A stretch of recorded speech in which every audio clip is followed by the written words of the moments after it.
बताइए क्या Henry marks को कोई जानता था? नहीं, लेकिन कार्ल मार्क्स की वजह से उनके पिता का नाम भी क्या हो गया? रोशन हो गया। आप लोग भी ऐसा कार्य कीजिए कि आपके वजह से आपके माता पिता का नाम क्या हो जाए? रोशन हो जाए। इसे कहते हैं नाम रोशन करना। समझ में आया? आप लोग भी पढ़ लिख के बढ़िया से टॉप कीजिए। समझ में आया? जब टॉप कीजिएगा तो पूरा मोहल्ला में नाम होगा, फलानवा का बेटी टॉप कर गई, फलानवा का बेटा टॉप किया है। क्या अब बताइए, एक पिता को सबसे ज़्यादा खुशी तब होती है जब उसके बच्चे के नाम से उसको जाना जाए। जैसे अभी आप लोग जाते हैं तो क्या परिचय देते हैं? फलानवा का लड़का है, हम फलानवा का लड़की है, यही कहते हैं। यानी आप अभी अपने पिता के नाम से जाने जा रहे हैं। लेकिन जब आपके नाम से आपके पिताजी जाना जाए, अच्छा इनके पिताजी जो टॉप किया था, हाँ उन्हीं के पिताजी है, उस समय आपके पिताजी को जो गर्व फील होगा, हुआ था इनका। समझ आया? तो बचपने में ये क्या किए थे? बचपन के एक उनकी मित्र थी, उससे ये क्या किया आगे चलकर? शादी कर ली। समझ आया? और लव मैरिज आपको पता है, मेड इन चाइना, चल गई तो चांद तक, नहीं तो रात तक। समझ आया? लव मैरिज टिकता नहीं है। जीवन में 75 आएंगे, 75 जाएंगे, जीवन भर साथ वही निभाएंगे जो मम्मी पापा ढूंढ के लाएंगे। समझ आया? तो 43 में लव मैरिज किया, साल भर तक खूब बढ़िया से रही, उसके बाद उनका दिमाग खाना शुरू कर दी। समझ आया? देखिए, जब लड़का हो चाहे लड़की हो, जब प्रेम होता है तो सब एकदम अथाह लगता है कि कितना सुकून में है, इसके अलावा और कुछ है ही नहीं। लेकिन वो बकलोलवा को पता नहीं है। आपके घर अगर 2 दिन के लिए कोई मेहमान आता है तो आप उसका देखिएगा, पूरा फुल इज्जत कीजिएगा, बहुत बढ़िया से उसका देख रेख, अरे पानी तक ले जाकर पहुँचाइएगा। अरे महाराज आप बिस्तर में बैठिए, हम पानी ले जाकर दे रहे हैं। लेकिन अभी अगर आपको पता चले कि ये मेहमान अब हमारे घर में जीवन भर रहने वाला है, तो क्या अब भी आप उसी तरह से आप उसका इज्जत कीजिएगा? बोलिए नहीं। पानी मांगेगा तो जो जाओ पी ले। तो जब लड़का हो या लड़की हो, जब प्रेम में रहता है उस सब, तो उसको लगता है कि वाह एकदम कितना सुकून में है, क्योंकि उस सबको मिलना कब रहता है? हफ्ता में 1 बार मिलेगा, महीना में 2 बार मिलेगा। तो हफ्ता में 1 बार 2 बार मिलेगा तो उसको लगेगा कि मेहमाने टाइप के उसका क्या करेगा? इज्जत करेगा। और लड़की को एकदम, वो लड़की तो अलग ही दुनिया में रहती है, उसको लगेगा ना कि हमारे साथ हमेशा ही ऐसा ही करेगा, हमेशा हमको ऐसा ही मान जान करेगा। बकलोल अभी तुम उससे कैसे मिल रही हो? मेहमान की तरह मिल रही हो, इसीलिए तुम्हारा देखभाल वो कैसे कर रहा है? मेहमान की तरह कर रहा है। जब उसको ये पता चल जाएगा कि जीवन भर के हमारे मूडी पे नागिन डांस करेगी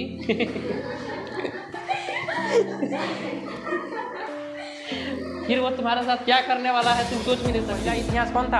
आदि मानव। आदि मानव के ज़माने में जब लोग ऐसे ही घूमते थे उघारे, कोई सभ्यता नाम का कोई चीज़ें नहीं था, खाना बदोश हुआ करते थे, कुछ मिले पकड़ के खा जाएंगे, नहीं कुछ मिलेगा तो दादाजी को मार के खा जाएंगे। लड़की सबको देखिएगा कहीं जाती है तो अपना पूरा लाली लिपस्टिक उठलाली सब एक जगह रखेगी, अब बेग लटका के लेकर चल जाएगी। उसका वो सामान नहीं छूटना चाहिए, मेकअप बॉक्स नहीं छूटना चाहिए, बाकी सब कुछ छूट जाए, पति छूट जाए घर पर, लेकिन मेकअप बॉक्स नहीं छूटना चाहिए।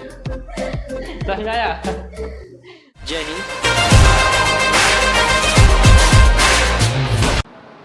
अब यहाँ थे कार्ल मार्क्स। कौन आए हैं? Karl Marx. क्या नारा था? दुनिया भर के मजदूरों एकजुट हो जाओ। क्या हो जाओ? एकजुट हो जाओ। तुम्हारे पास खोने के लिए कुछ भी नहीं है सिवाय तुम्हारे जंजीरों के। कौन बोले थे? Karl Marx. समझ में आया? तो ये हमारे कौन है? Karl Marx. कार्ल मार्क्स आए तो क्या लेकर आए? साम्यवाद। ये क्या लेकर आए थे? साम्यवाद। क्या लेकर आए? साम्यवाद। क्या बोले थे? दुनिया भर के मजदूरों क्या हो जाओ? एकजुट हो जाओ। समझ में आया? तुम्हारे ऊपर जो अत्याचार हो रहा है उससे निजात पाने का यही रहती है कि तुम लोग क्या बनाओ? एकता बनाओ। समझ में आया? तुम्हारे पास खोने के लिए है ही क्या? क्या तुम्हारे पास बीघा भर खेत है? बड़का बड़का फैक्ट्री है? बड़का फैक्ट्री रहता तो तुम दूसरे फैक्ट्री में आकर कार्य करता, और खेत बगीचा रहता तो तुम दूसरे खेत में आकर कार्य करता, अपने खेत में कार्य करता। समझ में आया? तो तुम्हारे पास खोने के लिए हिले का है? कुछ नहीं है। वही है जो तुम्हारे ऊपर जो पूंजीपति वर्ग ने क्या लगा दिया है? बेड़िया लगा दिया है। समझ में आया? ये किसका कथन था? कार्ल मार्क्स का। चलिए कार्ल मार्क्स के बारे में देखते हैं। इनका जन्म कब हुआ था? 1818 ईस्वी में। कब हुआ था? 1818। 5 मई 1818 ईस्वी में किसका जन्म हो रहा है? कार्ल मार्क्स का। देखिए दोनों क्या हो गया है? बराबर हो गया है। जब जब पलड़ा बराबर हुआ है कुछ ना कुछ घटना घटी है। समझ में आया? 1919 1818 में कार्ल मार्क्स आए, जो पूरा साम्यवाद का क्या कहला है? जनक कहला है। समझ में आया? एक से एक क्रांति। कार्ल मार्क्स ने एक को गोली नहीं चलाया है, लेकिन इनके द्वारा लिखा गया पुस्तक जगह जगह गोलियां चलवाई। समझ में आया? और देखिए 1919 जालियांवाला बाग हत्याकांड, हजारों की संख्या में लोग क्या हो गए? मारे गए। 2020 कोरोना वायरस, करोड़ों की संख्या में लोग क्या हो गए? मारे गए। 21 तृतीय विश्व युद्ध, पूरा दुनिया क्या हो जाएगा? नष्ट। ये हम भविष्यवाणी नहीं कर रहे हैं, ठीक है? चलिए, पता है फिजिक्स के जो फूफा थे अल्बर्ट आइंस्टीन, समझ आया? उनके पास आदमी गए, जब प्रथम विश्व युद्ध खत्म हो गया और द्वितीय विश्व युद्ध खत्म हो गया तो उनके पास लोग गए और उनसे पूछे, एक बात बताइए, प्रथम विश्व युद्ध भी खत्म हो गया, एक से एक खतरनाक हथियार का प्रयोग किया गया, द्वितीय विश्व युद्ध भी खत्म हो गया, इसमें भी एक से एक हथियार का क्या किया गया? प्रयोग किया गया 1945 में। अब आप बताइए तृतीय विश्व युद्ध किससे लड़ा जाएगा? उसमें कौन कौन सा नया नया हथियार आएगा, समझ में आया? किससे पूछा जा रहा है? साइंटिस्ट और अल्बर्ट आइंस्टीन से। किससे पूछा जा रहा है? अल्बर्ट आइंस्टीन से। अल्बर्ट आइंस्टीन जो थे महात्मा गांधी के समकालीन थे, समझ में आया? तब वो सोचे थोड़ा देर और कह रहे हैं कि तृतीय विश्व युद्ध का तो हमको पता नहीं है, लेकिन चतुर्थ विश्व युद्ध पत्थर से लड़ा जाएगा। क्यों बोले? क्योंकि उनको पता था कि तृतीय विश्व युद्ध में इतना भयानक भयानक लोग अस्त्र शस्त्र बना लेंगे कि तृतीय विश्व युद्ध में पूरा दुनिया ही क्या हो जाएगा? नष्ट हो जाएगा, केवल पत्थर ही बचेगा और लोग वही पत्थर से चतुर्थ विश्व युद्ध लड़ेंगे, समझ में आया? और उनका कहा हुआ तो गलत नहीं हो सकता है, समझ में आया? अरे वैज्ञानिक और दूर तक सोच सकते हैं, जहाँ तक हमारा सोच नहीं जा सकता है वहाँ तक वो सोच सकते हैं, समझ में आया? वैज्ञानिकों का नतीजा ही, वैज्ञानिकों का सोच का ही नतीजा है कि हम यहाँ पे बैठकर डिजिटल बोर्ड पे आपको क्या कर रहे हैं? पढ़ा रहे हैं। वही सोचे होंगे कि एक ऐसा बोर्ड बनाया जाए जो डिजिटल बोर्ड हो, जिस पर बच्चों को डायरेक्ट फोटो लगा कर क्या किया जा सके? दिखाया जा सके। ना तो वह खल्ली या भट्टी को लेकर लिख रहे होते अभी तक, समझ में आया? चलिए यहाँ देखिए, तो जर्मनी के राइन प्रांत में हुआ था 1818 ईस्वी में। किसका जन्म हुआ था? कार्ल मार्क्स का। ये धर्म से यहूदी थे, लेकिन आगे चल करके कौन सा धर्म अपना लिए? ईसाई धर्म को अपना लिए। इनके पिता का नाम क्या था? हेनरिक मार्क्स का, जो पेशे से क्या थे? वकील थे। बताइए क्या हेनरिक मार्क्स को कोई जानता था? नहीं, लेकिन कार्ल मार्क्स की वजह से उनके पिता का नाम भी क्या हो गया? रोशन हो गया। आप लोग भी ऐसा कार्य कीजिए कि आपके वजह से आपके माता पिता का नाम क्या हो जाए? रोशन हो जाए। इसे कहते हैं नाम रोशन करना, समझ में आया? आप लोग भी पढ़ लिख के बढ़िया से टॉप कीजिए, समझ में आया? जब टॉप कीजिएगा तो पूरा मोहल्ला में नाम होगा, फलानवा का बेटी टॉप कर गई है, फलानवा का बेटा टॉप किया है। क्या अब बताइए, एक पिता को सबसे ज़्यादा खुशी तब होती है जब उसके बच्चे के नाम से उसको जाना जाए। जैसे अभी आप लोग जाते हैं तो क्या परिचय देते हैं? फलानवा का लड़का है, हम फलानवा का लड़की है, यही ना कहते हैं? यानी आप अभी अपने पिता के नाम से जाने जा रहे हैं। लेकिन जब आपके नाम से आपके पिताजी जाना जाए, अच्छा इनके पिताजी जो टॉप किया था, हाँ उन्हीं के पिताजी हैं, उस समय आपके पिताजी को जो गर्व फील होगा आप लोग सोच भी नहीं सकते, समझ में आया? तो पढ़ाई लिखाई कीजिए पूरा मन लगाकर, समझ में आया? ताकि आपके पिताजी का नाम क्या हो सके? रोशन हो सके। लोग कहे कि हाँ ये उन्हीं के पिताजी हैं जो क्या की है? टॉप की है। आपके नाम से आपके पिताजी क्या हो? जाना जाए। उस समय खुशी होता है आपके पिताजी को सबसे ज़्यादा। अभी खुशी नहीं होगा जब आप उनके नाम से जाने जा रहे हैं, समझ में आया? तो देखिए कार्ल मार्क्स की वजह से उनके पिताजी क्या हो जा रहे हैं? जाने जा रहे हैं। पेशे से क्या थे? वकील थे। क्या इनको कोई जानता था? नहीं, लेकिन कार्ल मार्क्स ऐसा कार्य किए कि आज उनके पिताजी को भी हम लोग क्या कर रहे हैं? पढ़ रहे हैं। एक नंबरिया में क्वेश्चन ही पूछता है कि कार्ल मार्क्स के पिता का नाम क्या था? हेनरिक मार्क्स था। पेशे से क्या थे? वकील थे। यह मोंटेस्क्यू और हीगल के विचारों से क्या थे? प्रभावित थे। अब ये मोंटेस्क्यू और हीगल क्या थे? ये लोग दार्शनिक थे। क्या थे? दार्शनिक थे, समझ में आया? तो इनके विचारों से क्या थे? प्रभावित थे। 1843 में इन्होंने अपने बचपन का क्या था? दोस्त थी जिसका नाम क्या था? जेनी, समझ में आया? ये बचपन में बहुत ज़्यादा क्या थे? मेधावी छात्र थे, पढ़ने में बहुत ज़्यादा तेज थे, समझ में आया? और बचपने में एक क्या किए थे? अब बचपन में एक मित्र थी इनकी, समझ में? उसी से क्या कर लिया? विवाह कर लिया। लव मैरिज हुआ था इनका, समझ में आया? तो बचपने में ये क्या किए थे? बचपन के एक उनकी मित्र थी, उससे ये क्या किया? आगे चलकर शादी कर ली, समझ में आया? और लव मैरिज आपको पता है, मेड इन चाइना। चल गई तो चांद तक, नहीं तो रात तक, समझ में आया? लव मैरिज टिकता नहीं है। जीवन में 75 आएंगे, 75 जाएंगे। जीवन भर साथ वही निभाएगी जो मम्मी पापा ढूंढ के लाएंगे, समझ में आया? तो ये लव मैरिज चल गई तो चांद तक, नहीं तो रात तक। वो कौन किए थे? Heinrich marks. हेनरिक मार्क्स बोला उनके, कार्ल मार्क्स कौन किए थे? कार्ल मार्क्स, समझ में आया?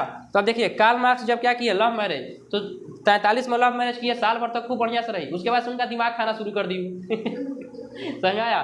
देखिए जब लड़का हो चाहे लड़की हो, जब प्रेम होता है तो सब एकदम अथाह लगता है कि कितना सुकून में है, इसके अलावा और कुछ है ही नहीं। लेकिन वो बकलोलवा को पता नहीं है। आपके घर अगर 2 दिन के लिए कोई मेहमान आता है तो आप उसका देखिएगा, पूरा फुल इज्जत कीजिएगा, बहुत बढ़िया से उसका देख रेख, अरे पानी तक ले जाकर पहुँचाइएगा। अरे महाराज आप बिस्तर पर बैठिए, हम पानी ले जाकर दे रहे हैं। होता है कि नहीं होता है? होता है। लेकिन अभी अगर आपको पता चले कि ये मेहमान अब हमारे घर में जीवन भर रहने वाला है, तो क्या अब भी आप उसी तरह से आप उसका इज्जत कीजिएगा?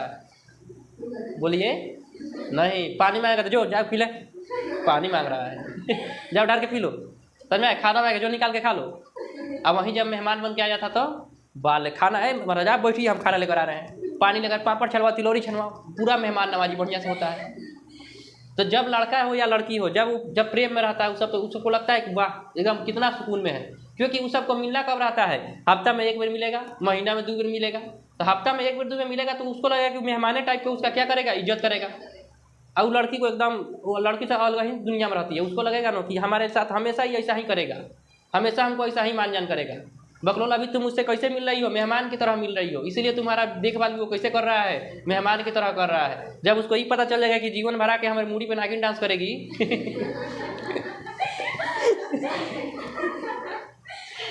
फिर वो तुम्हारे साथ क्या करने वाला है तुम सोच भी नहीं सकती हो। समझ में आया?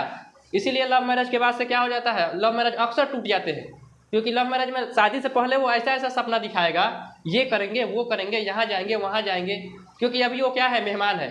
लेकिन जैसे मेहमान को देखता है कि अभी घर का सदस्य बन गया, अब उसका मेहमान नमाजी सब दूर हो जाता है। समझ में आया? क्योंकि उसको पता है कि अब हमारे मुड़ी पे जीवन भर डांस करने वाली है, इसके साथ कुछ होने जाने वाला है नहीं, दिमाग खाना शुरू करेगी, उसका कमजोरी ये जानेगी, इसका कमजोरी वो जानेगा, दोनों के बीच में झगड़ा होगा और रिश्ता क्या हो जाएगा, टूट जाएगा। इसीलिए बोलते हैं हम लव मैरिज क्या होता है, मेड इन चाइना, चल गई तो चांद तक नहीं तो रात तक। समझ में आया? ये उम्र तो आप लोग को अभी है नहीं है ये सब के लिए। समझ में आया? अभी आप लोग का उम्र है पढ़ाई लिखाई करने का, पढ़ाई लिखाई करिए, जीवन में कुछ हासिल कीजिए, ताकि काल मास की तरह आप लोग भी अपने पिता का नाम क्या कर सकें, रोशन कर सकें। समझ में आया? तो पढ़ाई लिखाई करना है, क्या करना है, पढ़ाई लिखाई करना है। चले यहाँ देखिए, तो 1843 में इन्होंने अपने बचपन के मित्र कौन थे, जेनी से लव मैरिज किया, लेकिन 44 में उन्होंने उसको छोड़ दिया, भाग गया से बकलोलिया, जीवन दिमाग खा रही है हमारा। समझ में आया?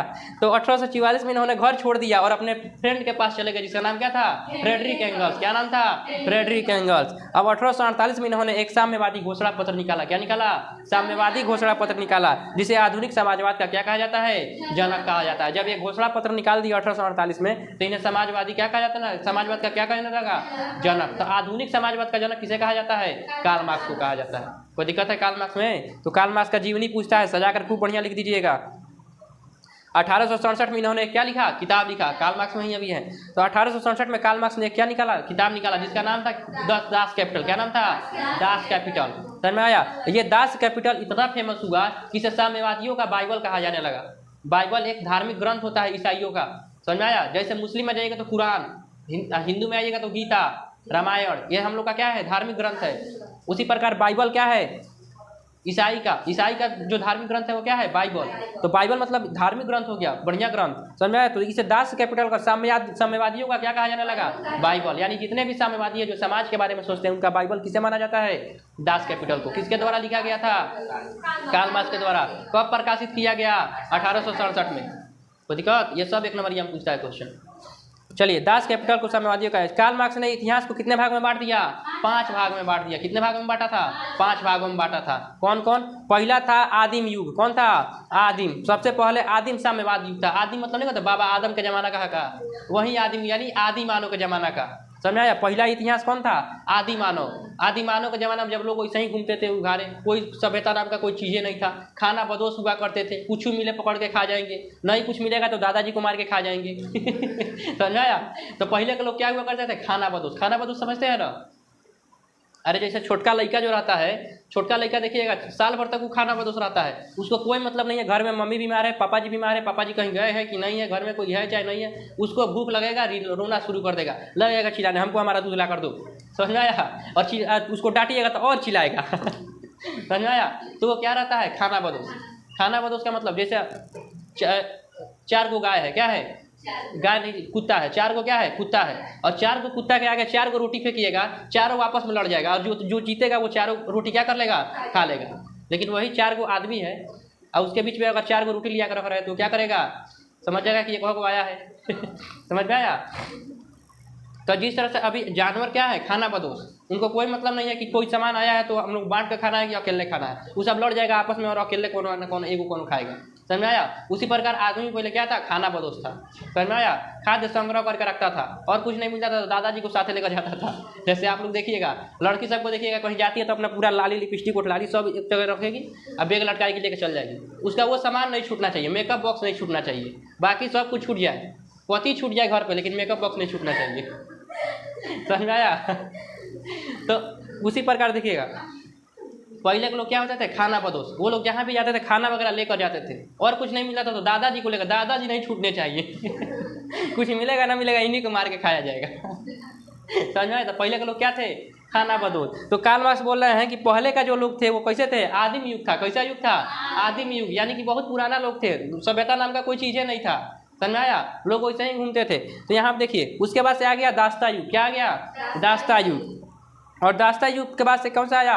सामंती युग, यानी लोग अब सामंत यानी जमींदार बन गए। क्या बन गए? जमींदार। उसके बाद से आ गया पूंजीवादी युग। क्या आ गया? पूंजीवादी, यानी सामंत से लोग क्या बन रहे हैं? पूंजीपति, यानी उद्योग धंधा लगाकर और क्या बन रहे हैं? पूंजीपति। उसके बाद से आ गया है समाजवादी, क्योंकि समाजवाद में भी ये भी आए थे, केवल उसका नाम ये क्या कर दिए थे?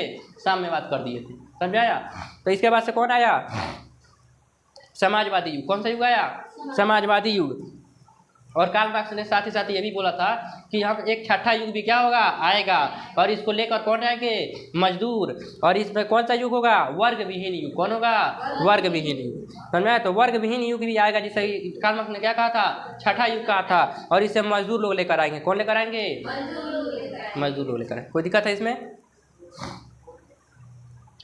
अब देखिए 1 मई 1890 को, 1 मई कब? 1890 को अमेरिका में हड़ताल किया गया और मजदूर दिवस मनाया गया। और आज भी इसी दिन को हम लोग क्या मनाते हैं? मजदूर दिवस मनाते हैं। क्या मनाते हैं? मजदूर दिवस। तो मजदूर दिवस का क्यों मनाया जाता है? इन्हीं मजदूरों के लिए तो लड़ाई हो रहा है।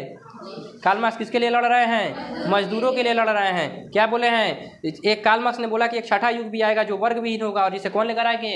मजदूर लेकर आएंगे। इसलिए यहाँ आप देखिए 1 मई 1890 को मजदूरों ने अमेरिका में क्या कर दिया? हड़ताल कर दिया। और इस तरह से 1 मई को हम लोग क्या मनाने लगे? मजदूर दिवस के रूप में। अभी 1 मई जो बीता है, अभी हम लोग क्या मनाए हैं? मजदूर दिवस के रूप में मनाए हैं। तो 1 मई को क्या मनाया जाता है? मजदूर दिवस। कोई दिक्कत है? अब चलिए यूटोपियन समाजवाद के विचारों को प्रकट करें। अब जितना हम लोग अभी पढ़े हैं उस पर क्वेश्चन कैसे कैसे पूछता है, इसको हम लोग एक बार देख लेते हैं। कोई दिक्कत? यूटोपियन समाजवाद के विचारों को प्रकट करें। ऐतिहासिक दृष्टिकोण से आधुनिक समाजवाद को कितने वर्ग में बांटा गया है?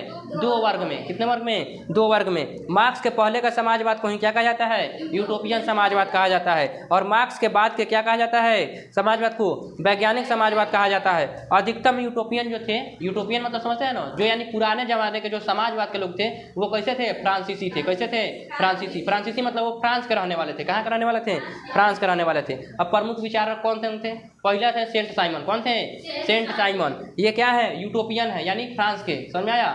यूटोपियन और कैसे हैं? फ्रांस के हैं। ये उन्होंने समाजवादी विचारधारा को काफ़ी आगे बढ़ाने का कार्य किया। इनका मानना था कि समाज को इस तरह से संगठित होना चाहिए ताकि लोग एक दूसरे का शोषण नहीं कर पाए। समाज को एक तरह से क्या होना चाहिए? एक संगठित रूप में रहना चाहिए कि कोई भी एक दूसरे का शोषण नहीं कर पाए। ये किसका मानना था? Saint Simon. किसका? Saint Simon. उसके बाद से चार्ल्स फूरिये, फॉरियर लिखा गया। चार्ल्स फूरिये क्या होगा? Charles Fourier. समझ में आया? Charles Fourier. अगर कोई व्यक्ति गांव कस्बा नगर में रहता है तो उसे भी काम क्या होना चाहिए? आना चाहिए। इनका कहना था कि लोग फैक्ट्री में कार्य करने जाए ही नहीं, अपना गांव कस्बा नगर में ही एक से अधिक कार्य सीख कर और वहीं पे क्या करें? कार्य करें। ना वो फैक्ट्री में जाएंगे और ना ही इनके साथ क्या होगा? अत्याचार होगा।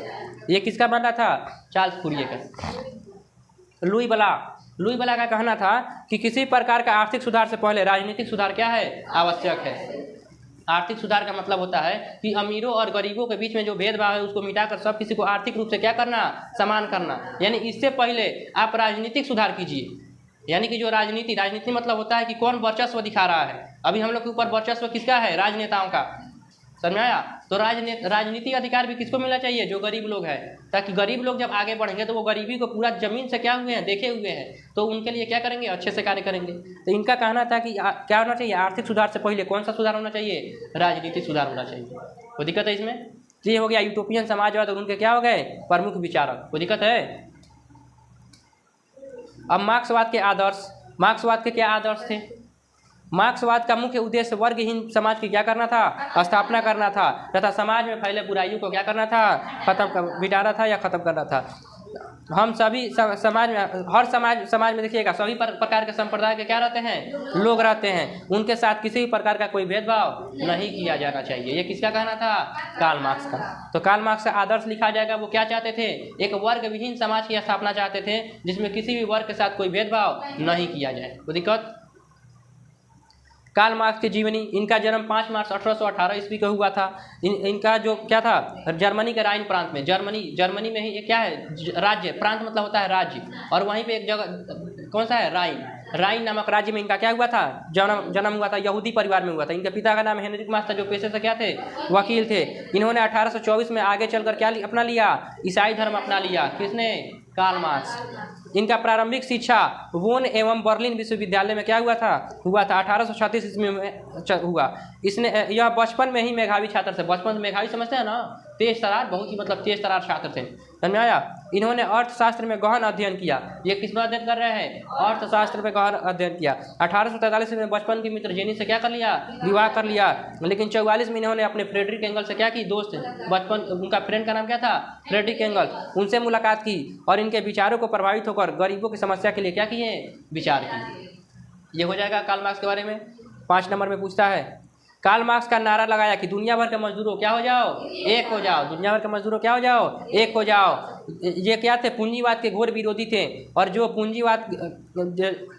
जो कि पूंजीवाद लोगों को जमकर क्या कर रहे थे, शोषण कर रहे थे। ये पूंजीवादियों के क्या थे, विरोधी थे। वैसे पूंजीवादियों के जो पूंजीवादी गरीबों का क्या कर रहे हैं, शोषण कर रहे हैं। क्या ये रॉबर्ट ओवन के विरोधी होंगे, क्योंकि रॉबर्ट ओवन भी क्या है, पूंजीपति है, लेकिन वो मजदूरों के लिए अच्छा कार्य कर रहे हैं, तो क्या इसके लिए ये विरोधी होंगे, नहीं। वे ऐसे पूंजीपतियों के विरोधी थे जो लोगों को क्या कर रहे थे, शोषण कर रहे थे। क्या कर रहे थे, शोषण कर रहे थे। इनका प्रसिद्ध रचना कौन था, दास कैपिटल, जो 1867 ईस्वी में, गलत लिखा गया यहाँ पे, 1867 ईस्वी में प्रकाशित हुआ और इसे समाजवादियों का क्या कहा जाता है, बाइबल कहा जाता है। 1883 ईस्वी में लंदन में इनका क्या हो गया, मृत्यु हो गया। यानी कि जन्म से लेकर इनका मृत्यु तक आप क्या कीजिएगा, वर्णन कर दीजिएगा। कार्ल मार्क्स क्या हो जाएंगे, खत्म। आपको 5 में 5 क्या हो जाएगा, मिल जाएगा। ऐसा ना जन्मा के बीच में छोड़ दे मारना भी है, कहाँ तक लाकर मारना है, 1883 में लंदन में ले जाकर मारना है मखलूल साहब, कहीं ले जाकर मत मार देना, समझ में आया। ऐसा नहीं कि जन्म ले लिया, यही काम किए बस खत्म, नहीं, उनको ले जाकर मारना भी है, क्योंकि अभी जीवित नहीं है अरे प्रसिद्ध व्यक्ति हैं बकलोल, मारना ही नहीं कि जाकर हत्या करना, इनका ऑलरेडी इनका मृत्यु हो चुका है चलो यहाँ देखो, तो 1883 में इनका मौत कहाँ हो जाता है, लंदन में हो जाता है। यानी कि जन्म के बाद से इनका शिक्षा दीक्षा, फिर शादी विवाह, फिर इनका कार्य कौन सा किए, समझ में आया। उसके बाद से इनके द्वारा निकाला गया पुस्तक और फिर इनका मृत्यु। इस तरह से 21 साल टीका, लव मैरिज बोल किए हैं, made in China Karl Marx के सिद्धांत। अब ये सिद्धांत कौन कौन सा देते थे, तो इनका निम्नलिखित सिद्धांत था। पहला, द्वंद्वात्मक और भौतिकवाद सिद्धांत। इसके बारे में आपको इसमें नहीं पढ़ना है और ना ही आपकी किताब में इसके बारे में कुछ दिया है। हाई क्लास में जाइएगा तो वहाँ पे आपको मिलेगा, इंटर या 12th में जाइएगा तो। दूसरा था इतिहास के भौतिकवाद की व्याख्या। उसके बाद से कौन था, वर्ग संघर्ष का सिद्धांत, मूल एवं आंतरिक मूल्य का सिद्धांत, राज्य व वर्ग विहीन समाज की क्या था, स्थापना। ये कितने सिद्धांत दिए थे, 5 सिद्धांत। तो दिक्कत है इस सिद्धांत में, ये आपके पास यहाँ पढ़ना नहीं है, इसीलिए इसको हम यहाँ पे डिस्क्राइब नहीं कर रहे हैं। चलिए, पूंजीवाद क्या है, पूंजीवाद के बारे में आप लोग जानते होंगे। पूंजीवाद क्या है, जब पूंजीवाद होता क्या है, अर्थव्यवस्था 3 प्रकार के होते हैं। कौन कौन, पूंजीवादी अर्थव्यवस्था, समाजवादी अर्थव्यवस्था, मिश्रित अर्थव्यवस्था।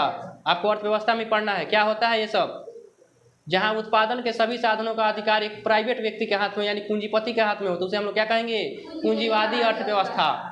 और जहाँ पे सरकार के हाथ में हो, समाजवादी अर्थव्यवस्था। और जहाँ दोनों के हाथ में हो, मिश्रित अर्थव्यवस्था। भारत कैसा अर्थव्यवस्था है, मिश्रित अर्थव्यवस्था। यहाँ पे आपको सरकारी स्कूल में मिलेगा, प्राइवेट स्कूल में मिलेगा, समझ में आया। आपको सरकारी बैंक में मिलेगा, प्राइवेट बैंक में मिलेगा, समझ में आया। तो पूंजीवाद क्या है, यह एक प्रकार का राजनीतिक एवं आर्थिक संस्था होती है जो निजी लाभ के लिए और निजी संपत्ति के बारे में क्या होता है, सोचता है। क्या प्राइवेट व्यक्ति कभी गरीबों के बारे में सोचेगा, नहीं, वो केवल अपने और अपने क्या बोलेगा, प्रॉफिट के बारे में क्या करेगा, सोचेगा। इसमें उत्पत्ति के सभी साधनों पर किसका अधिकार होगा, सरकार का नहीं होगा, किसका होगा, निजी संस्था का होगा। यहाँ पे देखो पूरा पढ़ो, इसमें उत्पादन के सभी साधनों पर सरकार का अधिकार नहीं होता है बल्कि निजी संस्थान का क्या होता है, अधिकार होता है। हम शुरू में तुम लोग को बताएं, यह सार्वजनिक एवं आर्थिक गतिविधियों का क्या करता है, विरोध करता है। इसमें ज़्यादा से ज़्यादा मुनाफा कमाने के लिए क्या किया जाता है, प्रयास किया जाता है। जैसे अमेरिका हो गया, ब्रिटेन हो गया, यहाँ पे आपको कैसा अर्थव्यवस्था मिलेगा, पूंजीवादी अर्थव्यवस्था मिलेगा। भारत में मिश्रित अर्थव्यवस्था मिलेगा, समझ में आया। क्वेश्चन पूछता है 1 नंबर, यहाँ भारत कैसा अर्थव्यवस्था है, मिश्रित अर्थव्यवस्था है। पूंजीवादी अर्थव्यवस्था में किसी कोई दिक्कत, जहाँ पे उत्पादन के सभी साधनों पे किसका अधिकार हो, पूंजीपति। उत्पादन के कितने साधन होते हैं, 4, भूमि पूंजी श्रमिक उद्यमी, भूमि पूंजी श्रमिक उद्यमी। ये 4 साधनों पे किसका अधिकार हो, पूंजीपतियों का, तो उसे क्या कहेंगे, पूंजीवादी अर्थव्यवस्था। अच्छा, सरकार का अधिकार हो तो समाजवादी अर्थव्यवस्था, जैसे रूस हो गया, समझ में आया, चाइना हो गया। इस यहाँ पे आप देखिएगा तो उत्पादन के सभी साधनों पर सरकार का अधिकार है, लेकिन दोनों का अधिकार हो, सरकार का भी और पूंजीपति, मतलब कुछ पर सरकार का और कुछ पर पूंजीपतियों का, तो उसे हम लोग क्या कहेंगे, मिश्रित अर्थव्यवस्था। जैसे भारत हो गया, सरकारी बैंक प्राइवेट बैंक, सरकारी स्कूल प्राइवेट स्कूल, सरकारी देखिएगा BSNL नेटवर्क और प्राइवेट नेटवर्क एयरटेल जियो, समझ में आया। रेलवे देखिएगा, रेलवे कब जब भी मिलेगा आपको कैसा मिलेगा, सरकारी। क्या कभी प्राइवेट सरकार देखे हैं? नहीं, रेलवे प्राइवेट आपका अब धीरे धीरे हो रहा है, पता नहीं क्या क्या हो रहा है अभी समझ में आया। चलिए यहाँ देखिए, तो ये क्या हो गया, पूंजीवादी। तो पूंजीवाद क्या है, इसमें किसी कोई दिक्कत है? लिखा जाएगा, कोई दिक्कत है इसमें? उपनिवेशवाद क्या है, उसके बाद से क्या है, उपनिवेशवाद। अब ये उपनिवेशवाद क्या है, जब कोई बड़ा शक्तिशाली राज्य किसी छोटे शक्तिशाली राज्य पे कब्जा करके वहाँ का कितना राजनीतिक और आर्थिक गतिविधियों पे क्या कर लेता है, कब्जा कर लेता है, तो उसे हम लोग क्या कहते हैं, उपनिवेश कहते हैं, समझ में आया। और ये प्रक्रिया को हम लोग क्या कहते हैं, उपनिवेशवाद कहते हैं। जब कोई शक्तिशाली एवं उन्नत देश किसी कमजोर देश पर अपना क्या कर लेता है, शासन और नियंत्रण स्थापित कर लेता है, उसे उपनिवेश कहा जाता है। और उपनिवेश स्थापित करने की इस प्रक्रिया को ही क्या कहा जाता है, उपनिवेशवाद कहा जाता है। ताकि इसमें तानाशाही होता है, जो सांस्कृतिक, आर्थिक, राजनीतिक क्षेत्रों पे जमकर क्या करते हैं, शोषण करते हैं और अधिक से अधिक क्या करते हैं, लाभ कमाते हैं। अब बताइए, आप कोई बड़ा शक्तिशाली राज्य छोटे शक्तिशाली राज्य पे कब्जा किया है तो क्या उसके विकास के बारे में सोचेगा? जितना वहाँ पे बढ़िया बढ़िया चीज़ें सबको लूट के लेकर चलाएगा अपने देश में। वहीं की ये 200 साल तक कौन अंग्रेज भारत जब आए थे तो सोने का चिड़िया कहा जाता था, और 200 साल तक इसको इतना लूटे कि बेरोजगारों का कबूतर खाना बना के चले गए समझ में आया। तो इसे हम लोग क्या कहेंगे, उपनिवेशवाद। किसी को दिक्कत है उपनिवेशवाद में? जब कोई बड़ा शक्तिशाली राज्य छोटे शक्तिशाली राज्य पे क्या, छोटे कमजोर राज्य पे क्या कर ले, कब्जा कर ले, तो उसे हम लोग क्या कहेंगे, उपनिवेश। और यह स्थापित करने की प्रक्रिया को क्या कहेंगे, उपनिवेशवाद। तो दिक्कत, आगे बढ़े। अब हम लोग चलेंगे किस में, रूस में। रूस में आपका क्या हो गया, क्रांति होगा। अब ये क्रांति कब होगा, कल होगा क्योंकि समय क्या हो चुका है, हो चुका है, समझ में आया। तो आप लोग अभी इसमें क्या पढ़ें, समाजवाद और साम्यवाद। क्या पढ़ें, समाजवाद और साम्यवाद। इसका शॉर्ट रिवीजन, समाजवाद और साम्यवाद क्या होता है, समाज में हो रहे किसी प्रकार के भेदभाव, किसी भी लोगों के साथ भेदभाव न करना क्या कहलाता है, समाजवाद। साम्यवाद क्या होता है, इसी का लेटेस्ट वर्जन में कौन लेकर आए थे, कार्ल मार्क्स। तो कार्ल मार्क्स के पहले समाजवाद और कार्ल मार्क्स के बाद साम्यवाद, समझ में। समाजवाद को ही क्या कहा जाता है, समाजवाद को दो भाग में, पहला आरंभिक और उसके बाद से वैज्ञानिक, जो कार्ल मार्क्स लेकर आए थे। तो आरंभिक समाजवाद जो क्या होते थे, पुराने विचार के लोग होते थे, जिसको स्वप्नशील कहा जाता था, इन्हीं को क्या था, यूटोपियन, जिसमें सेंट साइमन आए थे, रॉबर्ट ओवेन आए थे, लुई ब्ला आए थे, चार्ल्स फूरिये आए थे, समझ में आया था। तो ये सब लोग किस में आ जाएंगे, समाजवाद, यूटोपियन समाजवाद में चले आएंगे। उसके बाद से कौन आएंगे, कार्ल मार्क्स। कार्ल मार्क्स जैसे आएंगे तो क्या आ जाएगा, साम्यवाद। क्या आएगा, साम्यवाद। अब ये साम्यवाद के जनक किसे, आधुनिक साम्यवाद का जनक किसे माना जाता है, कार्ल मार्क्स को माना जाता है। और ये भी वही करेंगे कि समाज में रह रहे किसी भी प्रकार का कोई भेदभाव न हो। ये अपना पुस्तक निकालेंगे जिसका नाम क्या है, दास कैपिटल, जिसको समाजवादियों का क्या कहा जाता है, बाइबल। 1867 में क्या किया जाएगा, प्रकाशित। ये लोगों को क्या करेंगे, जागरूक करने का क्या करेंगे, प्रयास करेंगे। और कार्ल मार्क्स के द्वारा जब जागरूकता फैलेगा तो रूस में सभी मजदूरों में क्या फैल जाएगा, जागरूकता। और रूस में क्या हो जाएगा, क्रांति। क्या हो जाएगा, क्रांति। पहला क्रांति 1905 में होगा, दूसरा क्रांति 1917 में होगा। 1917 में दो क्रांति, पहला हो जाएगा फरवरी में और दूसरा क्या हो जाएगा, अक्टूबर में। तो ये सभी क्रांति और साथ में लेनिन। कल आपका ये चैप्टर क्या हो जाएगा, समाप्त। कोई दिक्कत, इसको रोको।